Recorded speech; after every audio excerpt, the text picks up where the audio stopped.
Today is Tuesday, February 21st, 2023. It is 6:02 p.m. Roll call. Linda Sosa, Jim Sayers. Luanne Hook. Brant Murray. Ann Leppanen. Erin Nelson, serving as town manager. Then the first item of business is approval of the Bluff Town Council meeting minutes of February 14th, 2023. Has everybody read them, received them, and are there any comments, additions, corrections? Motion to approve. Second, Mayor.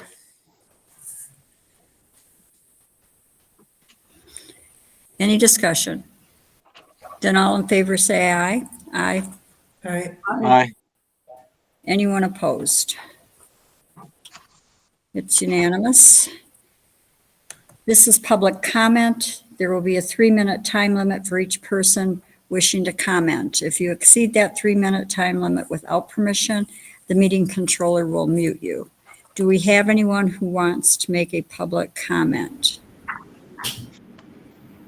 And I will state that we have two participants in the community center, so I'm in the community center with two people in the audience. So is there anyone online who wishes to make a public comment?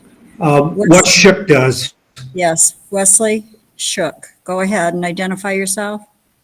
Wesley Shook, WESTLEY SHOOK. Item number 11 that is on today's agenda concerning the request for kennel space at the Cultural Community Center. I fully support that. Wanted to make sure that the town understands that BARC is a volunteer group. Again, we're relying on volunteers to take care of town business, and we need to support those volunteers in any way that we possibly can. The Cultural Community Center is there.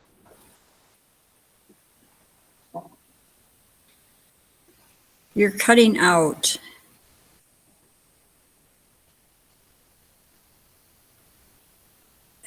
I think we've lost a connection, Mr. Shook. While we're waiting to see if he rejoins, is there anyone else online who wishes to make a public comment?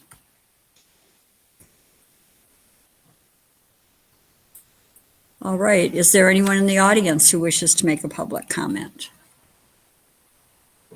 Is that part of what are we part of a public comment, or are we on the agenda? You're actually on the agenda, Mr. Halls. No, Yep. we don't. All right.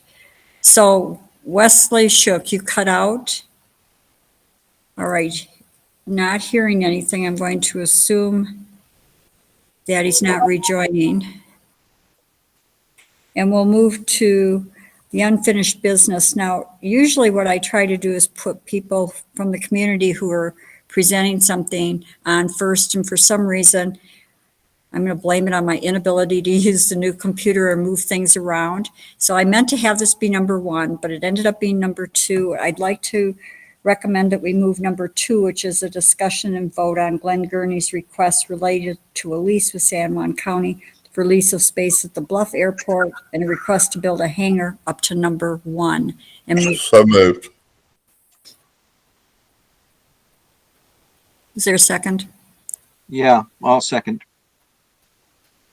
Any discussion? All in favor say aye. Aye. Aye. Aye. I'm Anyone opposed?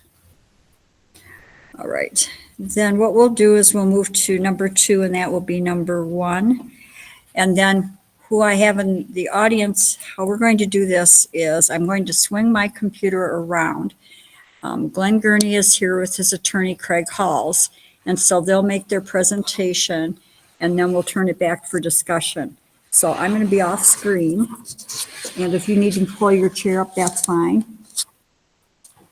So maybe for them to see us, you might need to tip it down just a little bit. And you- Now I can see us. Yeah, and you can pull up so that you're sure you can be heard. Okay.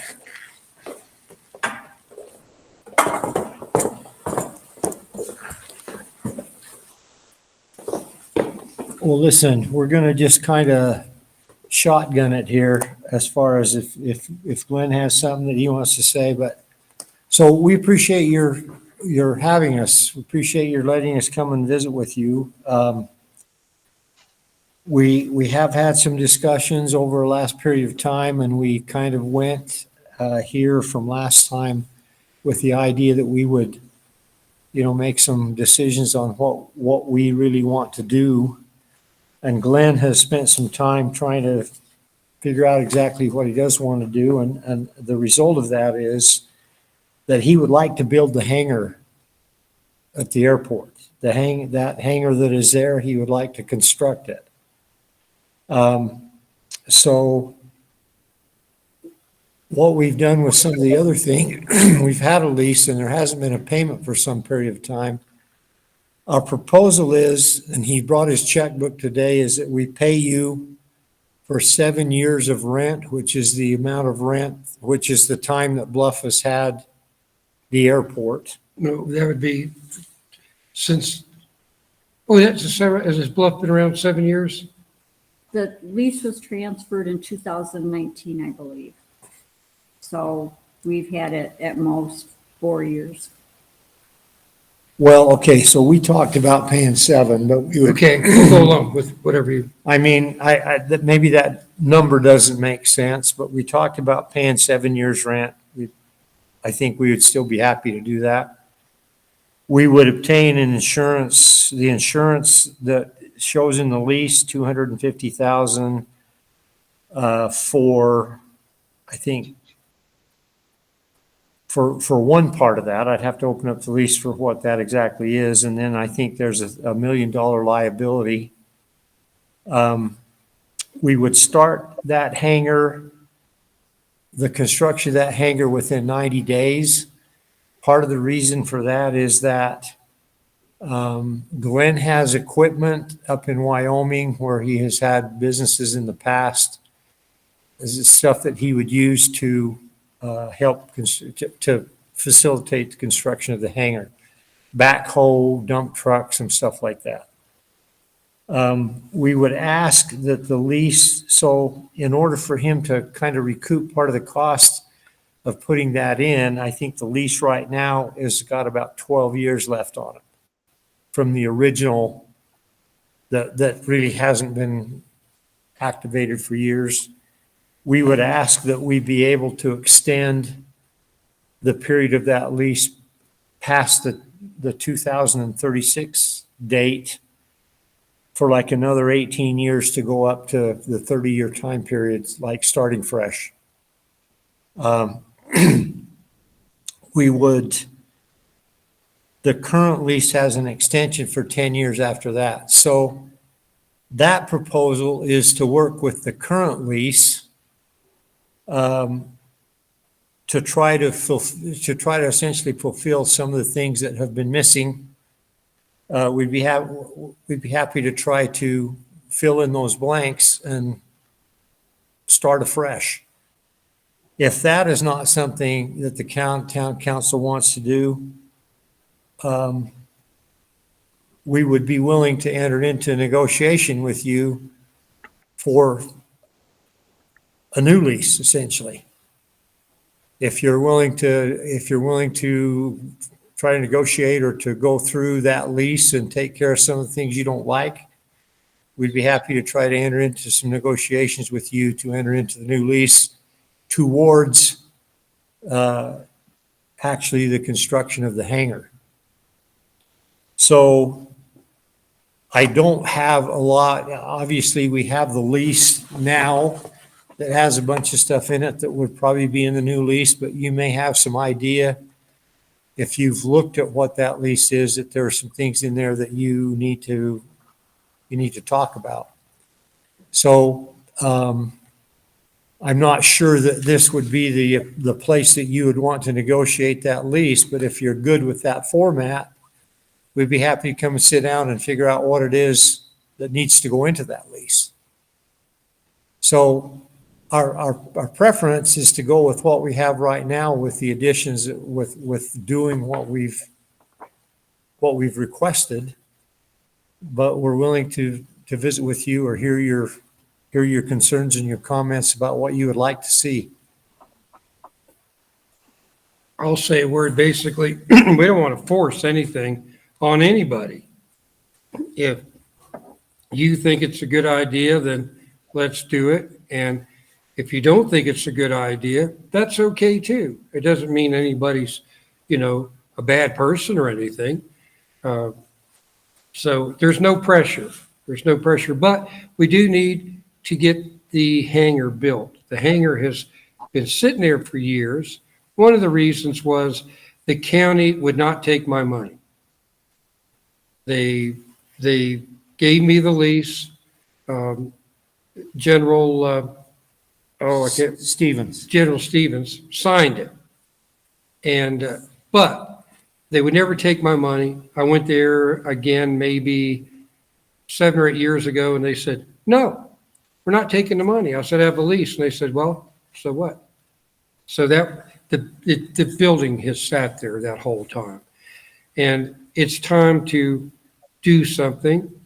But one of the things Craig and I talked about is we sure don't want to get anybody mad, because even if you were to say, we don't want to do that right now, we all want to stay friends, because maybe 2 years from now or whatever, I would like to be able to come back here and not have any enemies.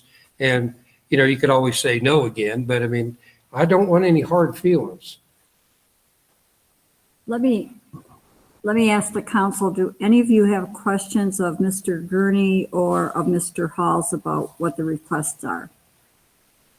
And since I can't see if anybody has their hand up, Erin, maybe you could manage this part of it. Anything from the council? Oh, Jim. No, I don't have my hand up. I Brant have no does. questions. Mayor, I've got some comments. I don't have any questions about what we've said so far, but I do have a comment for later. Okay, so any questions at this point, and then I'll turn the computer around so we can have a discussion. Okay, so I'm going to turn the computer around. So that I can manage the discussion. Brant, why don't I start with you? What is your comment or comments? Hey guys, thanks for coming. I feel like we should start from zero right now. I'm not interested in any of the past lease at all. I don't know that I'm interested in a lease at all. So that's where I am. I'm not interested in talking about any of that old stuff.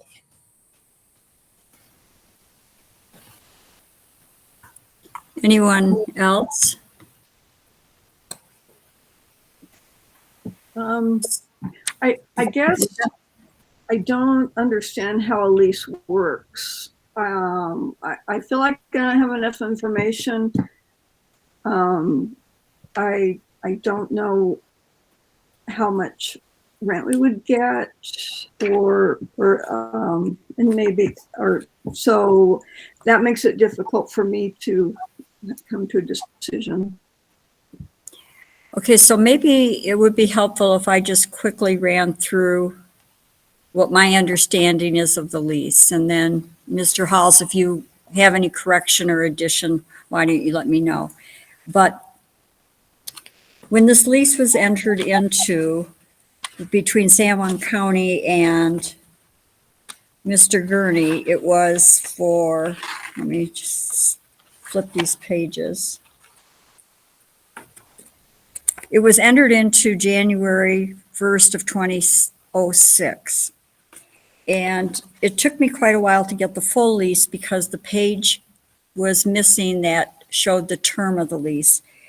But the term of the lease was set by San Juan County and Mr. Gurney as being, was it 30 years, I believe? 30 years with a 10-year extension if they, 30 years with a 10-year extension. And then the amount of rent was quite nominal. Let's see if I can find it here. It was 200 a year. 200 a year. And along with that payment of 200 a year, Mr. Gurney would need to do certain things with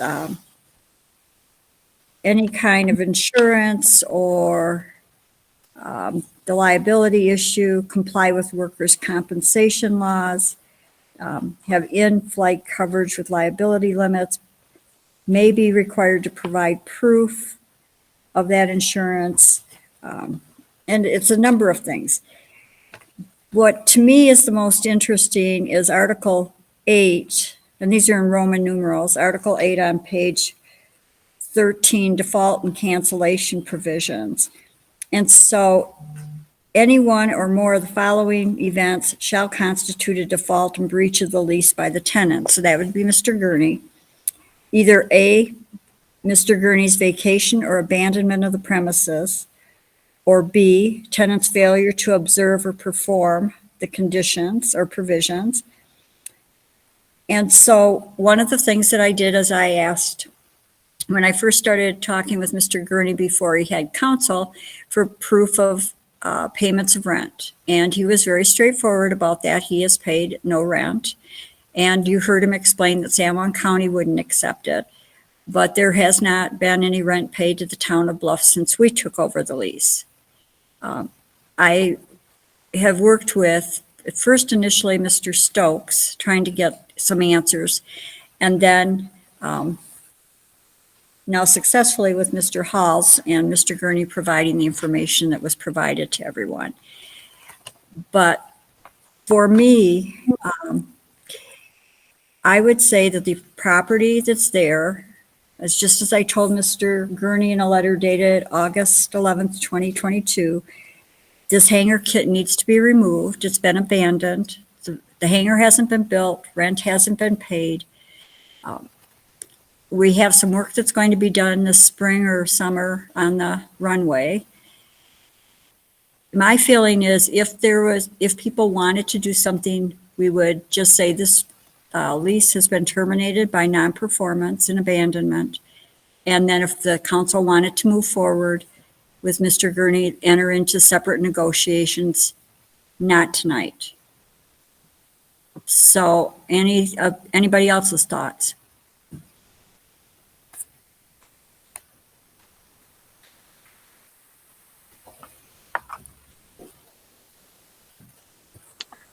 I'll speak I'll up again, make a Mayor. motion A if lease somebody has- is not active, is not a lease. So that's why I say forget the old lease. And, as a council, we could talk about whether we'd be interested in leasing something at the airport. But in my mind, the hangar needs to be removed. So let me reframe what your motion is. To remove the hangar and not continue with this document that's called a lease because it's been abandoned. Is that it? Yes, ma'am. Could we get a timeline on that? What would be convenient to have it removed before we removed it ourselves and, condemned it or whatever? What is Mr. Gurney, how long would it take to remove for you? Craig and I had talked about this. Did you want to pick that up, Craig? Well, so I did mention that he has some equipment that he needs to get down here. There's some people in Blanding that could help him maybe remove that, but his equipment might be helpful for that too. We were looking at trying to do it, say, if you give us until like June 1. Whoa.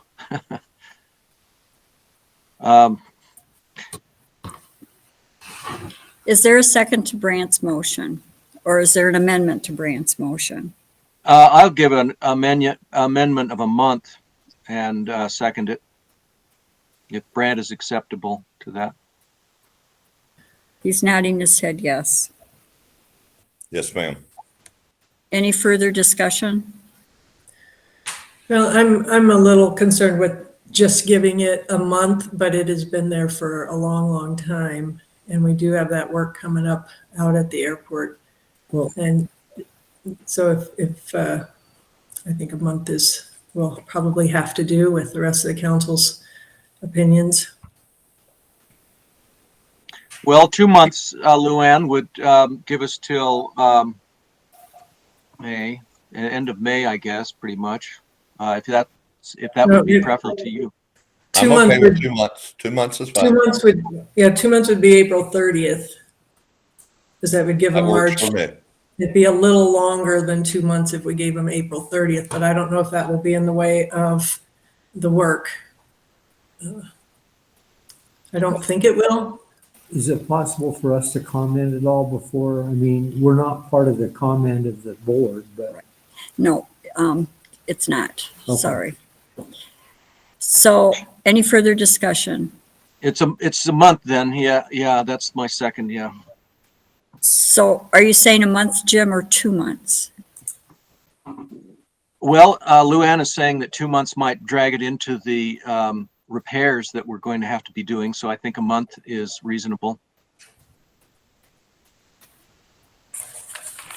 All right, so just to make sure we're all on the same page. So the motion is to remove the hangar within a month. So let's say a date. But what if we use the date of March 31st, just to make it clear? That's the Yeah, end. that's acceptable to me. Right, so March 31st, 2023, and to include in that motion that this lease is no longer a lease, it's been terminated by the tenant's failure to perform. Is that correct? Yes, ma'am. All right, all in favor say aye. Aye. Aye. Anyone opposed? All right, so what I can do is talk with you, Mr. Halls, about the process and what needs to be done. So maybe the end of the week or the beginning of next week, if that works for you. sure. Okay. Yeah. All right, thank you. And do we need any follow-up in the event that it is left, it's considered abandoned, and we call in somebody to remove it? Is that understood, or do we need to have something official? And my thought was to talk with Mr. Halls about how this would work and then just put it back on our agenda on I think we meet the 7th or 8th, 9th, whatever that first date is in March, if we need to nail down what happens. I had told Mr. Gurney in several letters and in various other communications that if it wasn't removed, we would remove it. Our attorney has verified that that's okay. So I'm going to assume that there's, as Mr. Gurney said, an element of cooperation with making this happen. And I'll put it back on the calendar if I feel like we need to have a motion on how to do it. Does that work okay, Lou? I think so. And Mr. Halls, you're there. Is that satisfactory with you? That you know that I'm we're wondering if you could, I think maybe I need to have a little bit of a discussion with your attorney. Can you give me some contact Sure. information on who that is? Sure, I can get that to you. So why don't we have him talk with Chris McEnany? So that's Chris with the C. I know Chris. That's what I figured. I've worked with Chris Right. before. And- Okay. So do you need his number or anything? No, I've got it. Okay, yeah, he's still over in Grand Junction, so, and they have the office in Moab. Okay. I Perfect. can visit with Chris. okay. Yeah. I'll just, if we have any issues, I'll just take it up with Chris to try to see if we can smooth it out.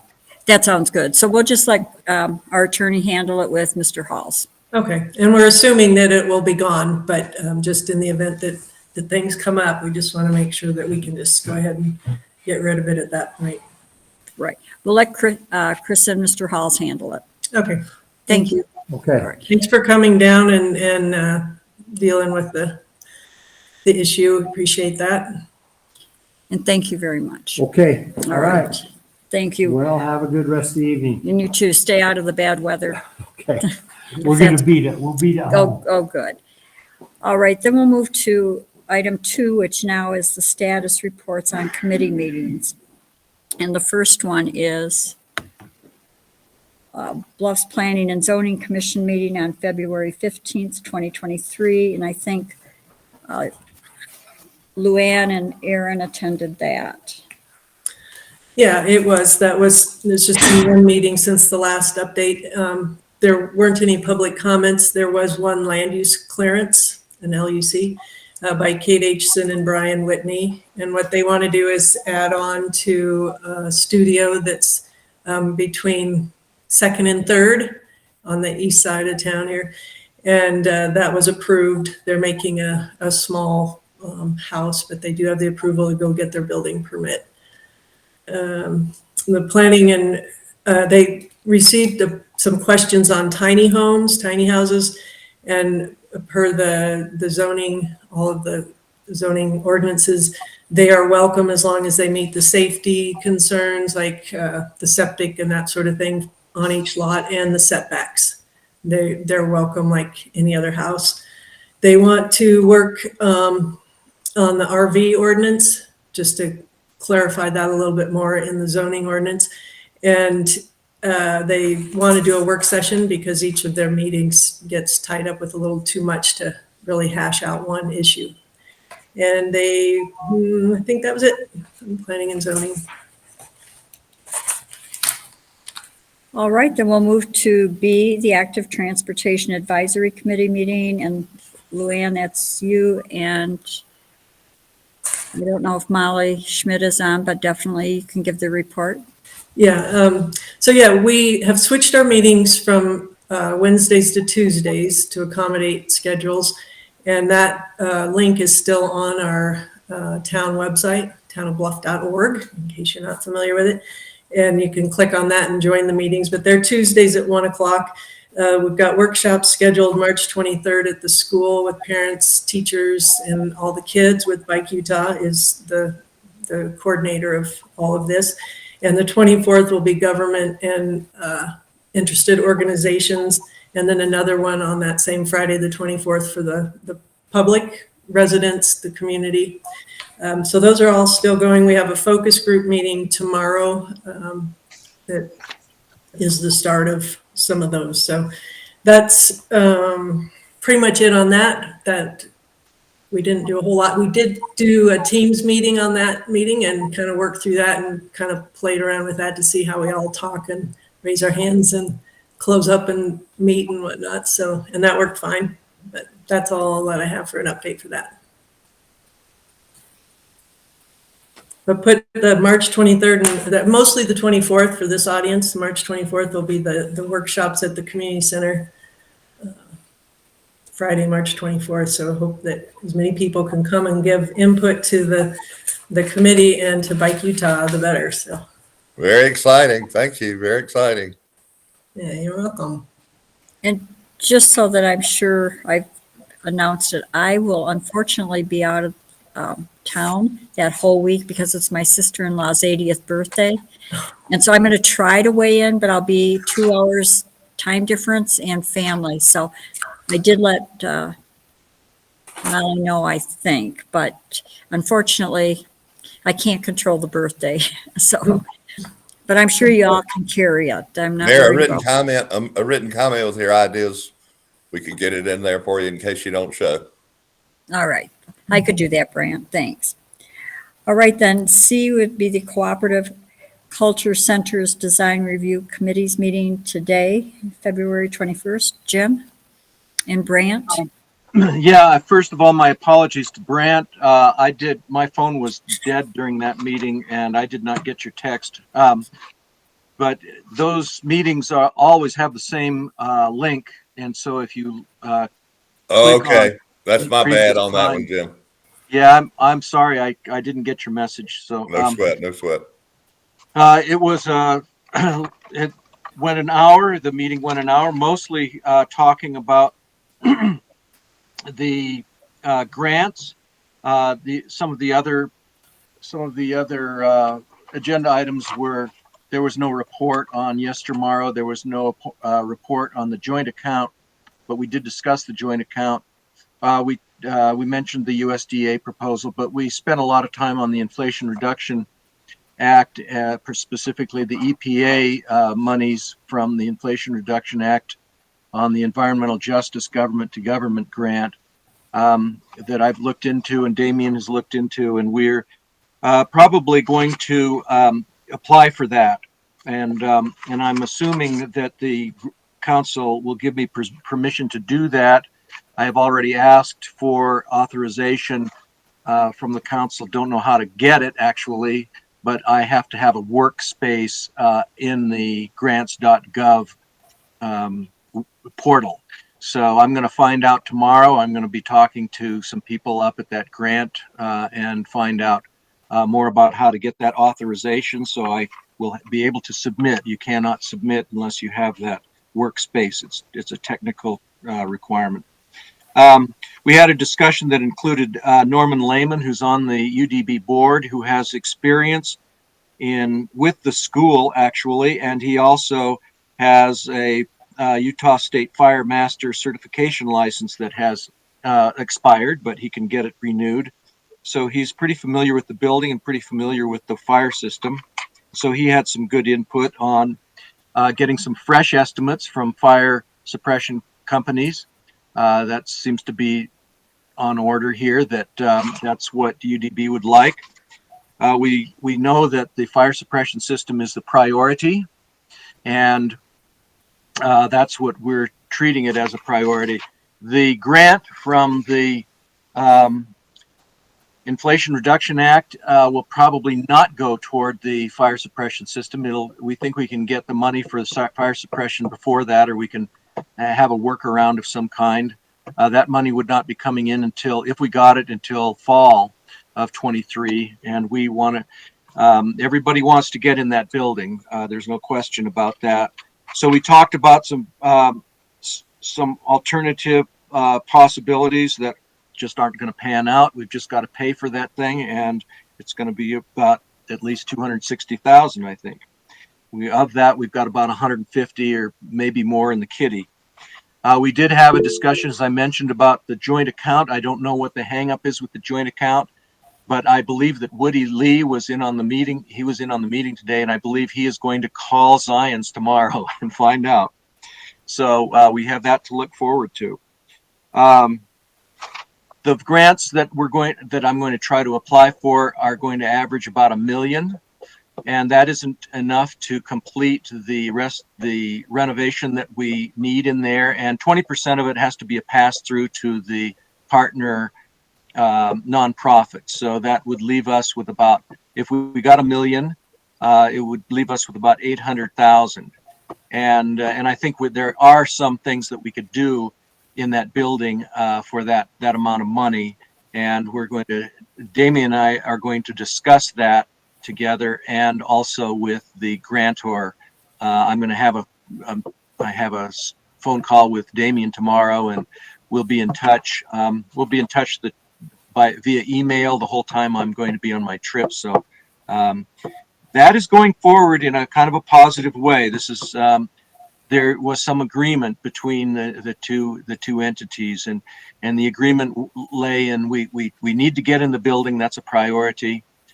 We can't mess around with the fire suppression system. We can't do a partial fire suppression system, etc. And so that's, and what we do with the grant. I'll keep the council apprised, and of course the deadline is April 10th. And we've agreed to have whatever we're doing, a pretty solid proposal together by the end of March.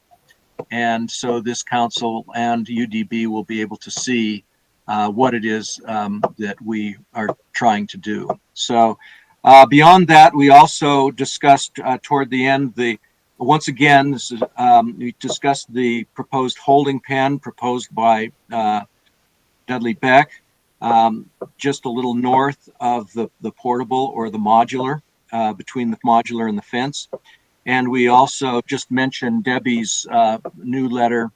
As far as the holding pen for dogs, that just is not popular at all with UDB, which actually has an office immediately in the modular. So that was not, they don't go for that at all.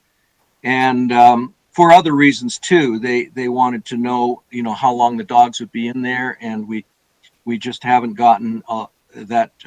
That's indeterminate, and how many dogs, that's indeterminate, and what would happen if they were barking and the neighbors complained. Well, none of those are all questions, and we don't. I couldn't provide the answers. As far as Debbie's,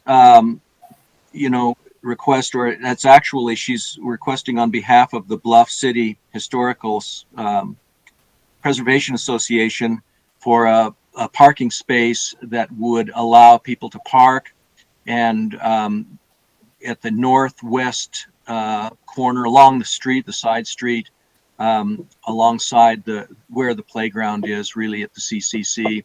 There's a strip of dirt there that looks like it would make a good parking lot, and we felt that was pretty premature. We may have construction materials that need to be stuck right there at some point.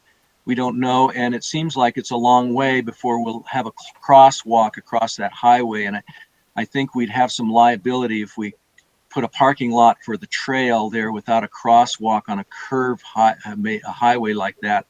I don't know that, but I sure wouldn't do it. Expect those people to dodge cars coming around the curve, cars and trucks. But the idea, is something that is very possible in the future, but under the present circumstances, it doesn't. We're really trying to focus on getting into that building, and there's some attempted hits on the space, and we don't have a policy on space utilization yet, so we're reluctant to give the go-ahead on any of that, but it certainly makes a lot of sense the way she expressed it in the letter. So questions for more detail, I think I can answer them now. I think that covers most of what we talked about. Brant, you raised your hand. Yes, ma'am. Couple of things. Jim, thanks for that great work. I think we should authorize going forward with the $1 million thing tonight tentatively, and I'm prepared to make a motion to do that so we can kind of, I also think that we should think about per capital expense this year. If we don't have enough fire suppression money, maybe the town could put some cash in, 25,000, and UDB could, and we could go ahead and finalize the fire suppression. So I want to throw that out there for this council's consideration. And one more thing that I've forgotten, but when I remember it, I'll raise my hand again. So thank you for the hard work. All right. Anyone else? Lou? Yeah, so you may have said this in the fire suppression part, but are you at a point where we need to put out a request for proposals? Because it's a high enough amount that we'll need to have bids. We discussed bids, and we think that what we need first are probably a couple of estimates from companies that provide these services. Once you get into bidding, you're actually got people who think that they're going to, they're competing, and it's better to call it an estimate, and that's what it is. We need an estimate in order to get money, and I think bidding is not the way to do that. I think you just ask for an estimate. That's what I got from Cooper last time, and I bet I could get it from Cooper again. And I don't think they have to come out this time. They're familiar enough to where they could just adjust for whatever cost fluctuations there have been. But those guys actually are going to try to get some estimates, particularly Norman Lehman. He knows some companies, and they named a few of them in Utah. So I think they're cost estimates rather than bids, if that answers your question. It does, but as far as like actually getting it put in, we'll have to go through the bid process. So I'm not sure how long that takes. So I just right where you were at on that. And so where we are at is we don't have the money for it. I'm fairly certain that no matter what the cost estimate would be right now, we've got the 80, and if we get the other 50 from that has been turned in from USDA, and we put in another, optimistically another 80 from a grant that UDB received. We're at about 210, and that's about where we are. We're going to need about probably another 50 at least, is my guess. Everybody's saying that costs are coming down, but I'll believe it when I see it. Okay, thank you. So Brant, before well, go ahead, and then I want to go back to Jim's comments. Brant? Go ahead, I can Brant. wait, Mayor. It was just, I did remember that third thing. I support that idea of parking once the Main Street slowed down, there. And I think we should, at trailheads, I think maybe we should have a trailhead standard of where the trails come into town. So just a couple ideas that Main Street might be able to work on. But I think that's a great parking spot, once we slow traffic down. Yeah, I think this might go to just Active Transportation Committee and for the long term. Yeah. Yep. And so one of the things that occurred to me, Jim, when you and I were talking, and when I talked with Damian Bollerman yesterday, and then later with our manager, I think it's really important to bring Erin in on this right now, because the bid versus estimate versus RFP, we've got to be very, very careful to follow all the policies. And when I talked with Damian, while their hearts are in the right place about contacting people, that probably is going to kick out some of the possibilities for us if they contact folks. And I'd really like Erin, who is familiar with their procurement policy and with the federal government, having worked on the block grant that we're plodding along through. Erin's done a great job of understanding how all these things fit together. So I'd like to bring her in, particularly while you're out of the country. So for the next 3 weeks, things can keep moving, if you're okay with that. We are, Damian and I are okay with that. Good. You know, and not only that, but that's what we sort of think should happen. We've got people who are kind of jumping in on this, and I don't know that there's much that we can do about that. That would be a, you know, that's one of the vagaries of a partnership like this, and so I don't have any management control over anybody in the board at UDB, and they are given the link to the meetings. And so, but yeah, I think Erin needs to be completely in control of that. So I don't know how to manage that, though. We're not really a management committee. It doesn't seem like. Could you just send them an email just saying to hold up on getting estimates until you hear? I can try that. Okay. I can sure try that. Because you hate to kick somebody out that would be a perfect installer just because you jumped the wrong hoop. So if they know somebody that they think is great, we just want to hold off and let them do a bid instead of getting them intertwined. Yeah, that would be nice. Erin, did you have something? No, Jim, you and we can touch base offline just to word that appropriately. And I fully understand and appreciate that our partner in this, they have other constraints that they work around. But I know that Jim has done a wonderful job messaging it, as we are a municipal entity with a little bit more red tape. So Jim, we can talk, and I'll make sure they're on the same page. But yeah, I like the word estimate. So we'll finalize that. Right. Yeah, I made sure of that. Thank you. So earlier, Brant made a motion on the dollar, said he was ready to make a motion on the dollar amount, but before Brant makes a motion, my question is, there's a lot of money in that infrastructure and the inflation bill. Can you go higher than $1 million? Not on this one. Okay. And the reason we're going for this one is because the eligibility piece on this one is describes our relationship with UDB.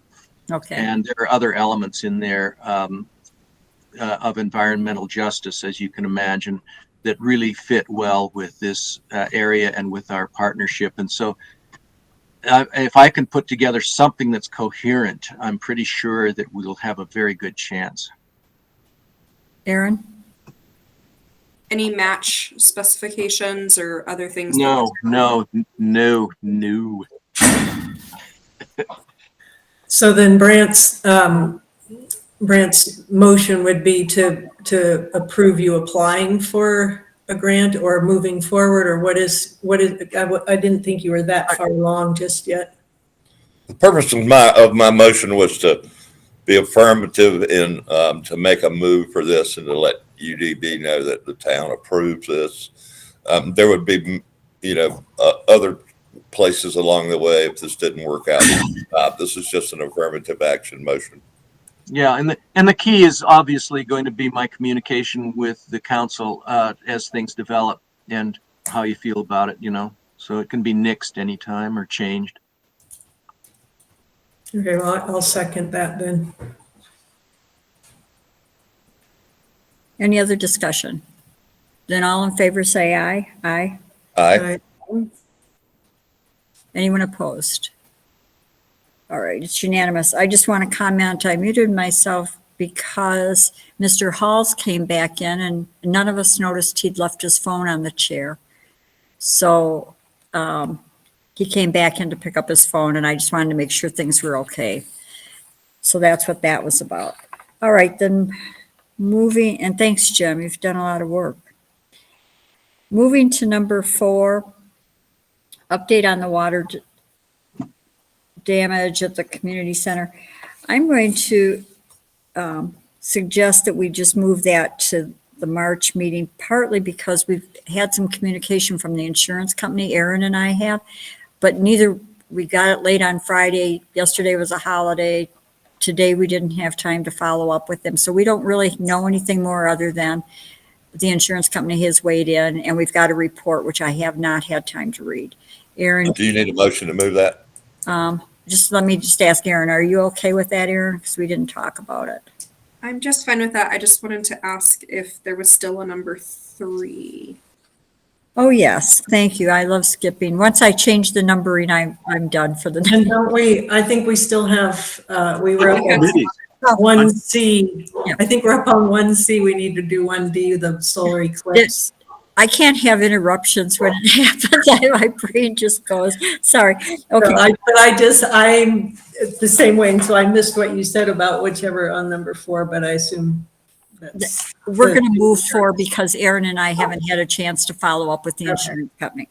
And Brant, we're okay without a motion. So thanks for everybody getting me back on track. We'll go up to D, which is Bluff's Solar Eclipse Planning Committee meeting on February 15th, and that's Erin's. Thank you.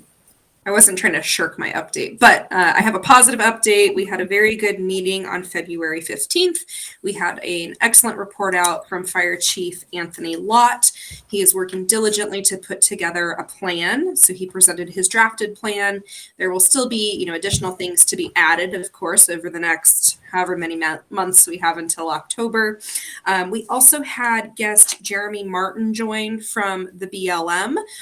Originally, I will say a few months ago, we had not heard a whole lot of updates or information coming from the BLM regarding their awareness or plans for this event.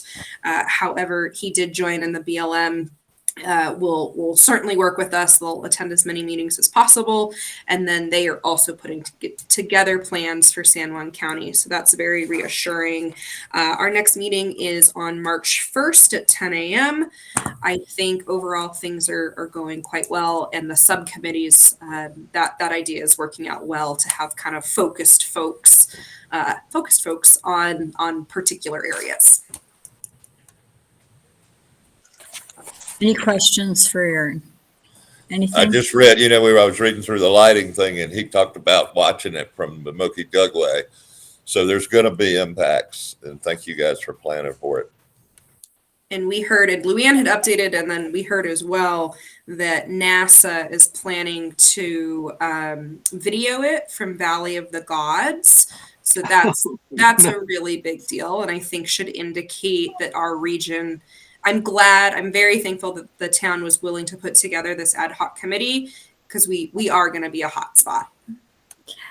Yeah, I There's think, plenty of there's plenty of space to watch it from, so that's our redeeming factor is we do have plenty of acreage.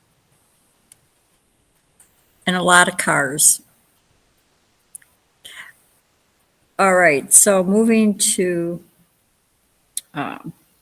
E, I think we're ready for that. San Juan County's Solar Eclipse Committee, there wasn't a meeting scheduled. Bluffs Roads Committee, there was no scheduled meeting. We did have a sign down at Mulberry and East Sixth. Steve Helgerson put it up today. It went down probably over the weekend. It was a yield sign. But I think we need to get back to talking about protecting some of those signs. And I know that I've had the conversation again with Bluff Ford about they feel just fine with us doing something. So we need to probably get that loop back on our radar for the influx of tourism.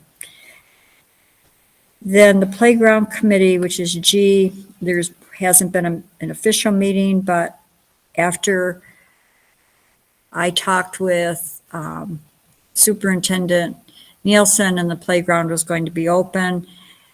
The one day I checked it, it was open. The second day I checked it, it wasn't.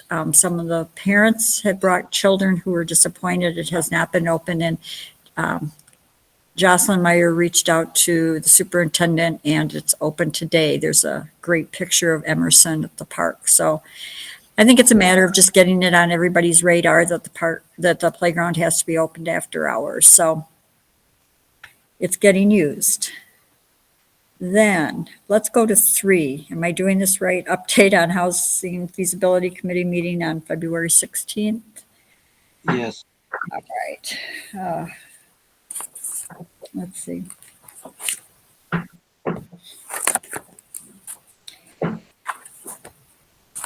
This was kind of an energetic meeting on housing feasibility. If you recall, the county didn't want to fund individual communities. They wanted to help with funding or work on the whole county for a study on housing feasibility. So Elaine Gisler, Molly Schmidt, Adrian Caesar, and I've been kind of sitting in and monitoring. They've been working on it, and they have set a meeting. They went through and had a roster of probably 15 to 20 people that they thought were key to initially get involved for the county and have the county leaders have a meeting to determine what the interest in the study would be, what the focus of the study would look like, what the kind of boundaries for fees and structure would be. And today, Molly Schmidt sent to Elaine Gisler the list of possible participants in an invitation. I haven't seen it go out yet, but it probably will. And I believe the date is March 10th that they've identified to do this. And it would be in Monticello. So originally, this conversation had started and it had included Joe Hubbard from the mission. And yeah, so we had this meeting on Thursday of last week. Yesterday morning, I got a call from Joe Hubbard saying that he has hired Bob Springmeyer to do a housing feasibility study for the community of Bluff. Now, in my opinion, we can't have competing studies. We can't, the town of Bluff Council hasn't approved participating in the countywide possibility. We haven't been consulted and we haven't agreed to participate in just a Bluff study. So what I told Joe, my immediate reaction was get a hold of Elaine Gisler and find out how this all fits together. You've got these parallel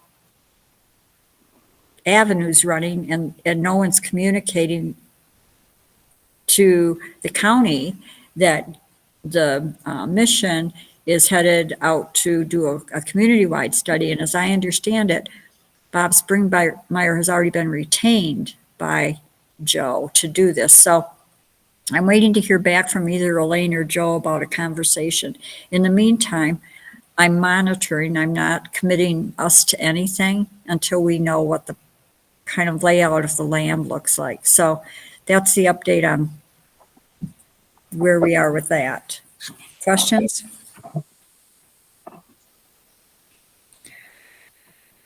All right, we're skipping number 4 till the first week of March. Then number 5 is discussion and vote on the letter and action plan regarding the possible land exchange between the Bureau of Land Management and School Institutional Trust. I apologize for getting the draft letter out to everyone, but there was some fact checking I needed to do. I think the letter that was sent out is a good one. It's solid. There's one piece though that I think we need to explore a little bit more before it goes out. There's an issue that's been raised in a couple of different forums about the Bluff River Trail and the BLM's commitments through an MOU, a memorandum of understanding with the Bluff City Historical Preservation Group, and how the BLM land ties in. And so I'm having a meeting with Zach Podmore tomorrow. I had emailed Grand Canyon Trust, and Tim Peterson got back with me today and said, this was before his time. The 2 people who worked on it have retired. He gave me a couple of names and numbers with the BLM to follow up. But the question that I had, and it might be the wrong question, so please jump in.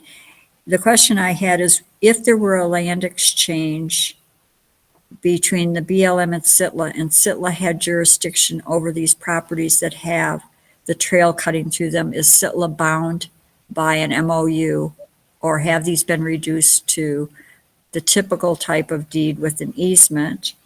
And most likely not, because apparently the BLM doesn't do that kind of thing.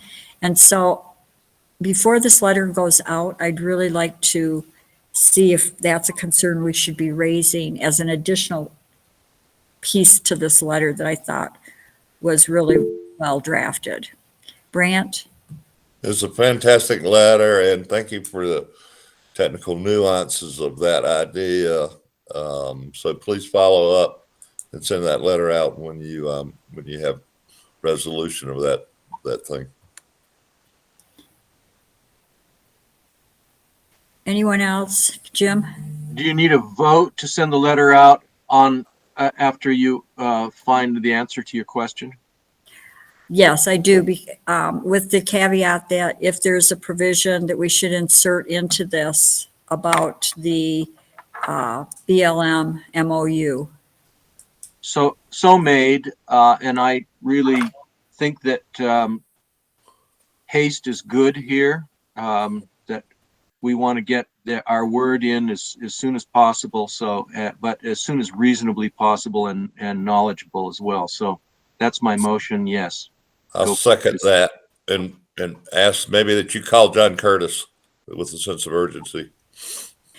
Yeah, I have that on my radar. I also think it's something we haven't discussed. I know this is directed at Sitla and Representative Curtis.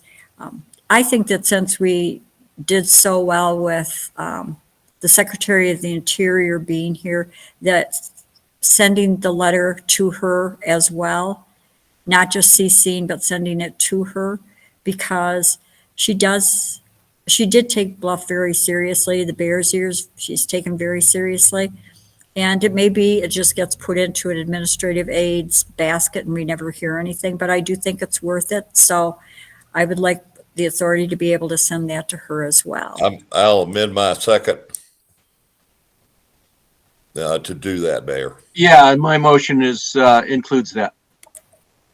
All right, then all in favor say aye. Aye. Aye. Anyone opposed? All right, so my goal is to get this out on Friday at the very latest. Then, number 6, the San Juan County Commission meeting was today. I listened to most of it, but not all of it. Erin listened to it all. Actually, she was in attendance. So Erin, why don't you hit the highlights that you can think of? Yeah, I would say overall not a whole lot applicable to Bluff. They did go into executive session at the end. The new commissioners are just kind of getting the hang of things, which is great. They did approve an awful lot of appointments to certain county boards, including a number of cemetery boards. Bluff is noticeably absent from cemetery board appointments. So with the lack of that, I don't think there was anything else that was necessarily applicable to Bluff. They are working, the county is working on putting in some biking trails in the northern part of the county. And then there was an update from the Spanish Valley gentleman who provides updates. So that was about it.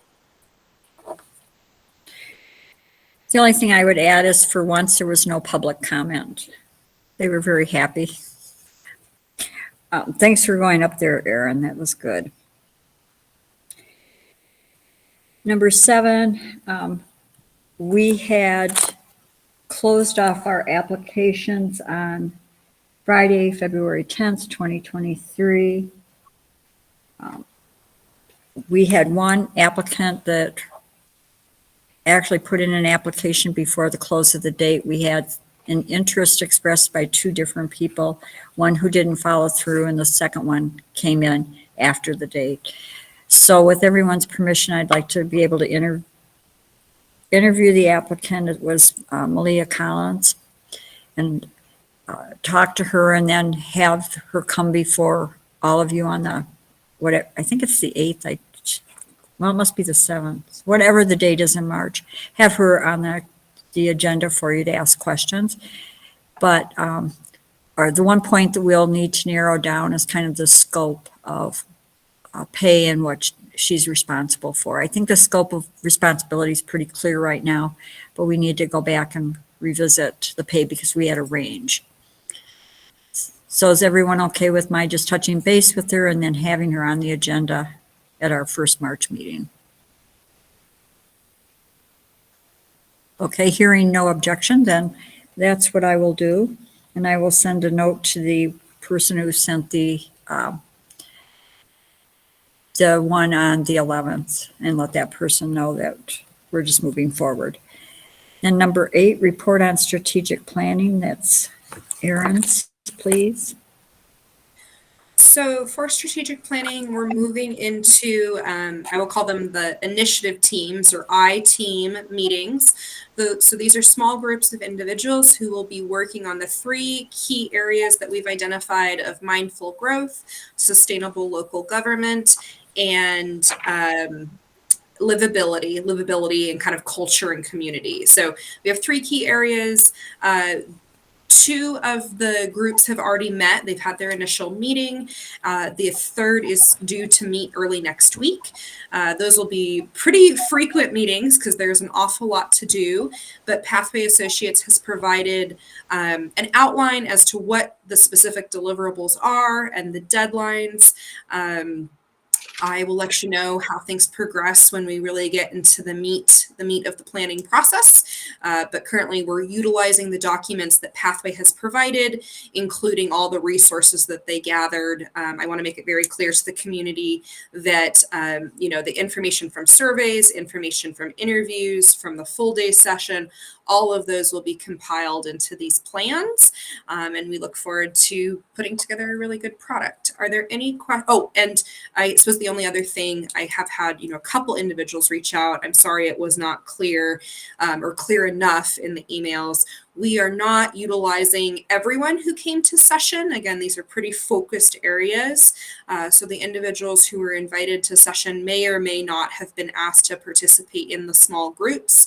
But certainly, as I said, we're utilizing a lot of information and we will continue to receive community feedback throughout the process. But I just didn't, again, my apologies that it wasn't clear that not everyone who went to session would be participating in the small groups. Any questions for Erin? Thoughts? All right, then we'll move to number 9, report on the status of the USDA grant request for fire suppression materials. I received the letter that we needed, verifying that we are an entity duly authorized to receive government funds at the end of last week, and I'm hoping by tomorrow I will finish off the last update that they need, and then the entire application is complete. At that point, I will ask our manager to put all of that together in one file and send it to everybody so you've got it in one spot, because right now it's been kind of piecemealed out. But thank you again to Holly and Jed Rogers for jump-starting this, and I think we'll get a pretty quick answer one way or another. If we get some funds, then we can add it to that 80,000 that Jim Sayers was able to secure on the other grant. Any questions? Thank you. Thank you. Great work. Thank the Rogers very much. Yeah.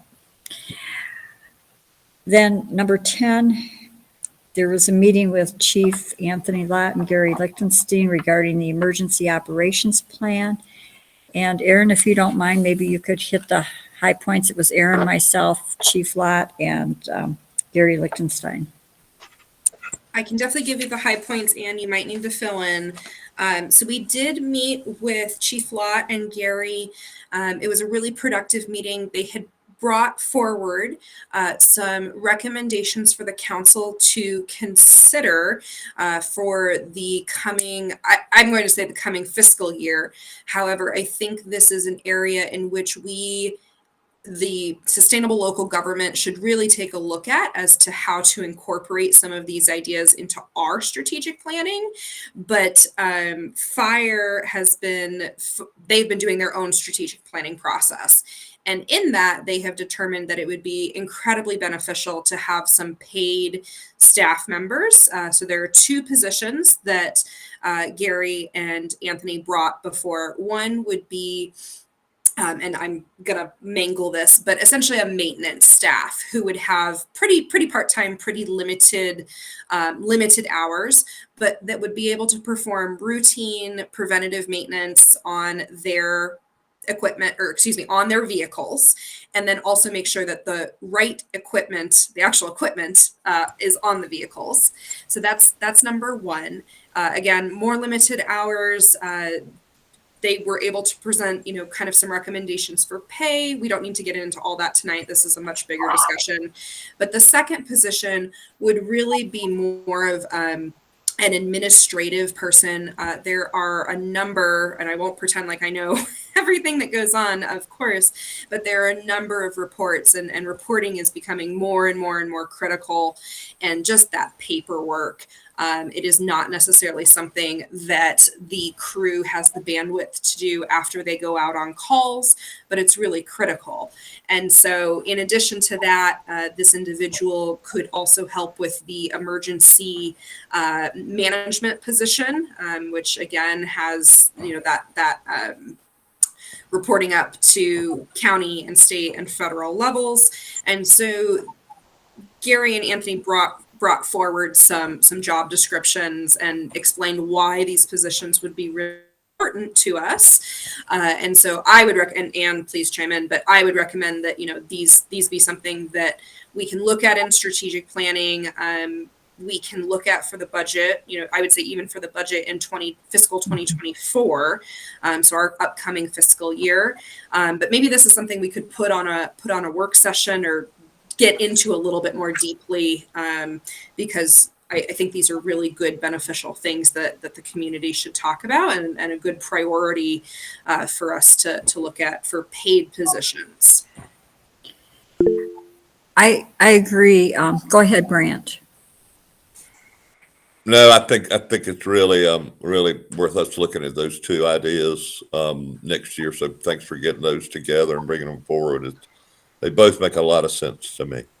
We had a really positive discussion, and I should have also mentioned the positions would not overlap with any county responsibilities. There are a whole other set of things that, the county needs, but in order for the department to really be effective and be prepared to answer calls, that's what they were laying out. Be prepared to answer those calls, and then the after and doing the reporting. So I do want to make that clear that there wasn't really overlap with county responsibilities. The maintenance idea to me is intriguing because there are certain things around town that we do need done. If you had a person that was good at maintenance and some other stuff, then you may be able to start approaching maybe a code enforcement officer or some of that kind of stuff. So it really piqued my interest when that came up. Yeah, my thought was to do what Erin is saying, start with it in strategic planning in the group that's doing the government piece, which I'm on. But then the other piece of it, totally fitting it into the budget. One example that I can think of, and probably the only one I'm even remotely familiar with, is on the administrative piece. We don't pay our insurance premium for the wildland fire protection because it's done by the volunteers' hours that they put in. And I know that Chief Lott spends hours of putting all of that information together to be able to document us not having to pay dollar for dollar those insurance costs. And quite honestly, that meeting was kind of daunting, the amount of work that they're doing. So I'm with Erin. I think this needs to be looked at. I think it needs to go into the 2024 budget. It's not a huge strain, but we can be putting it on a work session, and we might as well just combine it with the first budget work session to be talking about it, because that budget's going to creep up on us pretty quickly. So thanks, Erin. That was a good summary. And number 11, new business. Oh, go ahead. Was there more? Anyone? Okay, so number 11 is discussion and vote on Bluff Animal Rescue Committee's request for space at the CCC. I don't see that there was a consensus, and Jim, correct me if I'm wrong, it doesn't sound like the DRC is asking for a vote that it died at the DRC. So if that's accurate, we'll just take that off the agenda. Yeah, that's fine. There was no consensus in favor of this. There was more of a consensus in favor of not. Okay. Then number 12, discussion on request for signage for the Bluff Community Center and phones. Erin, we kind of carried this over from last month. So From last year. No, thank you. Thank you for reminding me. Okay, so I'll provide an update on both. So for signage, I had received a quote. I personally thought it was quite a lot. It was from New Mexico. We'd have to go pick them up. It would be well over $1,000. So for signs, sorry, I should have been clear. For signage, I did find some options that we could design our own. We'd order them online. They'd be shipped to us for approximately $400. I think my biggest hang up there is just the design and making sure that we have the appropriate information. As a reminder, these would be out in front of the community center to be Bluff Community Center, as opposed to just the current sign that says Senior Center. So thank you for bringing this back up, and my apologies that it has been slipping. If you all are okay with it, I'll just propose some basic designs, and then we can move forward with that. For the phone system, I would propose that we take a look at Emory Telecom. We're already getting our we're already getting their internet through them.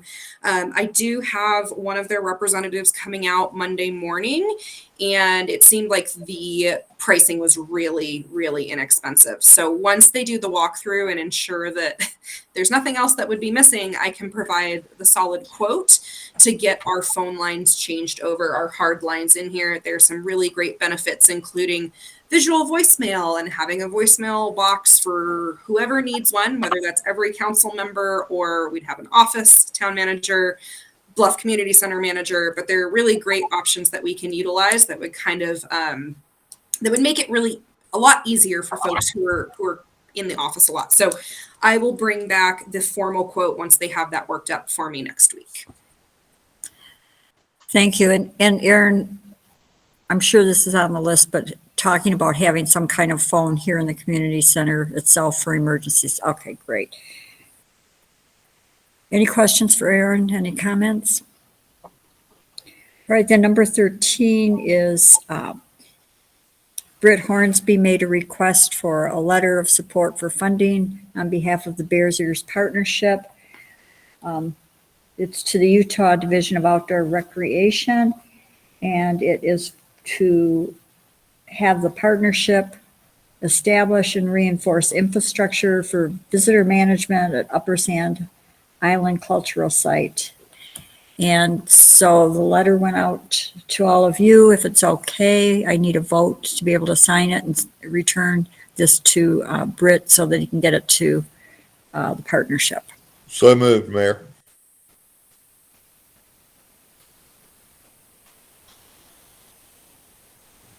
I'll second. Any further discussion? All in favor say aye. Aye. Aye. Aye. Anyone opposed? It's unanimous. Number 14, a discussion and vote on hiring Dr. John Barentine to complete the process for international dark sky application. I'm going to revise this a little bit. I was reminded by our manager that we probably need to run an ad for this and advertise, and then have a look at what the applicants are, rather than just going with a sole source. So Erin and I have talked. She, I think, has a plan. Erin, if you just run through the plan for what we need to do. So based on what I think what Barentine provided, we would just need a little bit more information from him if he wanted to formally do this. This is not going to be a sealed bid, so it's a little less complicated. It's just a competitive bid. I would be able to write up a very brief advertisement that would go in the San Juan Record next week, and then we'd post it on our website for 2 weeks. I think tentatively we could say that bidding would close on like March 17th, if that works for everyone. And then I'm just pulling that out. Yeah, so bidding could close on the 17th, and then you all could review the applicants, or excuse me, review the bids on the 21st. But it does meet that threshold that you need to go to competitive bid. I like the idea of doing that. We always want to comply with our legal obligations, so thank you for researching that. I make a motion that we do that ad and advertise for this service. 80 hours of professional service would be like 200 hours of non-professional. So if we try to do it in-house, it would be exhausting. So I'm in favor of hiring this to get this done. Lou? Well, I've been thinking about this quite a bit since we discussed it. The last time we talked about it was January 24th. And I was, says voluntold, but no, I volunteered actually. I volunteered to do this. And then now I've gotten the application. I've got the stuff from IDA. I have what is in there to do. So I appreciate you reaching out to him. I think that's great because he did such a good job on our ordinance. I've talked with Sarah, and I think that we're a little premature in hiring somebody. Right now, we have consultants hired. We're paying them $30,000 to guide us into how to plan. So it seems to me like we're kind of jumping off the treadmill here and diving into our own pot to take off on this anyway, because this is one of their topics that they've put in livability. I think we need to see them out, hear them out, and hear their suggestions of how we go about doing this dark sky project that we've immersed ourselves in. Remember, we put the deadline for compliance with the town as December of this year. So we're down to 10 months of that. We're going to need a committee. We're going to need a committee to work on getting that compliance in. I think that's our first step. Actually, our first step needs to be to contact the person who's now in charge of us at IDA, that after Erin and Sarah sent the application in, somebody has been assigned to our town to help us get that designation. So we need to contact her, talk to her and see what she suggests. Do we need a whole nother person? It's not I think of it as installing a fence. You don't just call them up and boom, it's done for you. This is going to be like the strategic planning. It's not one and done. They just send you the fence and boom, it's in. This is going to take people to work with that person. So do we work with that person or do we work with IDA who's already hired and paid to do that work with us, and then hire him as an hourly person when we get to a point? There's not a big deadline. There's a deadline for our compliance. So the committee needs to be working on that. And that compliance and all of that will be what we turn in for the application to show that we're doing that work. So I think we need to contact that person first and then develop a committee, let the committee decide what to do next, then do a work session and decide if we want to put that out to bid or not. So I think it's just a little premature, and if we need a work session, great, but that's, spend a lot of time thinking about it. I'd like to see it go out to get some bids.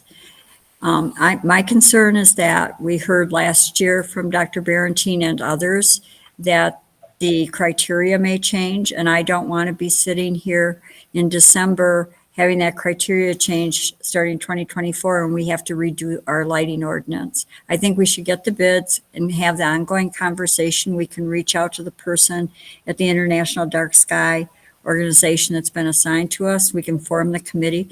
But I think we need to take a look at what kind of help would be out there, whether it's hourly, whether it's the full project, whether we decide we don't need it. But I'd like to see at least what the applications look like.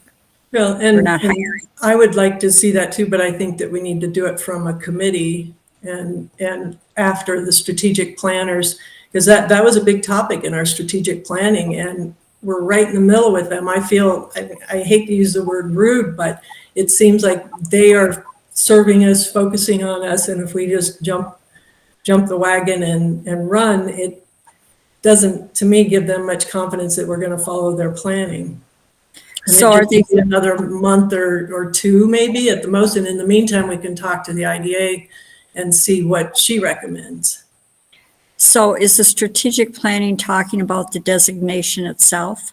Right. Or is it, are they talking about the compliance? The whole thing. The whole thing is part of the goals of the dark skies. That was part of the package, which was why a lot of people jumped on the support, was because we'd get a designation for the town. And they wouldn't want to get the designation sooner rather than later. Well, he said it would take 1.5 to 3 years. It's going to take that long, whether he does it or with somebody in town or a combination or whatever. It's not something, like I say, it's not like a fence. He can't just do Yeah, it I get that. back to you. So it's going to be 1.5 to 3 years with him, with or without him. Did I make a motion? You did. And you know, and this is an example of to me, how much easier it would be on staff and us to go ahead and hire a consultant, because Lou just identified about 20 phone calls we need to make to just kind of get something going. So let's hire somebody to finish this thing for us. I'll call for a question, maybe a vote or something if we're seconded. You'll still need to have a committee or somebody lined up to talk with him, because he does not have the information. He doesn't have the projects that we're doing as a town. He doesn't have the properties. He doesn't have the darkness studies. He doesn't have any Part of of that that. discovery, Lou's going to be what we pay him to do, to get all the stuff that he doesn't have, and he'll know what we need. So I think it's a good idea to get this guy, if it works out that the bidding process allows us to. And we can get the bid out, and if we don't want to move forward, we don't have to do anything with it. Linda? I was going to say something along that line. Getting the bid out gives us more information, and that's, a good thing.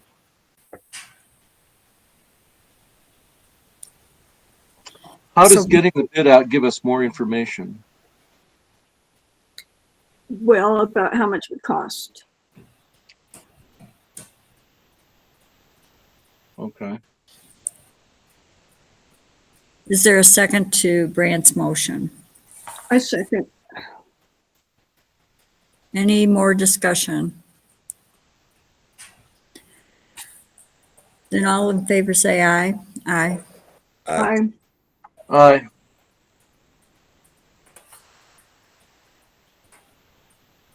Brant, did you say anything? I did. I answered aye. Yes, ma'am. Anyone opposed? I am opposed. So it's 4-1. Erin, if you will put together the advertisement that we need to do, and then we'll get that out there. Then number 15 is the report on the February 13th, 2023 Tourism Tax Advisory Board. Linda, that's yours. And the financial report will be next. the tourism tax board is the board that the county board that uses TRT funds. And so a lot of it is marketing. We went over some of the things we're marketing, places we're marketing. Denver's a big place. We're kind of expecting, because things have opened up abroad and in Asia, that we will get an influx of people from those places. The staff, Elaine and the staff have been working really hard on our website, and like Erin said, part of the website will be trails and campgrounds, and she's starting, I mean, it's been going on, but it's starting with Grand County and Northern San Juan County. There's also a web page that's being set up with Eclipse information. Elaine is working on a grant for recycling at the transfer station, and I don't know any of those details. I don't. So our recycling committee in town might be interested in checking with her and see what she has in mind. And so the last thing is the New York Times travel section just printed at the top 3 destinations for 2023. So number 1 is London, number 2 is Japan, and number 3 is Monument Valley. And in the past, there have been times in the past where the New York Times travel section has focused on something in Bluff, and we've had a lot of people traveling here. So I assume this will make an impact on any of that. Thanks for the hard work, Linda. Thanks. So I also sent out the financials for February. And are there any questions? And can I get a vote to approve? I looked at them. They look good, and I'll make a motion to approve as presented. Second. Any discussion? All right, all in favor say aye. Aye. Aye.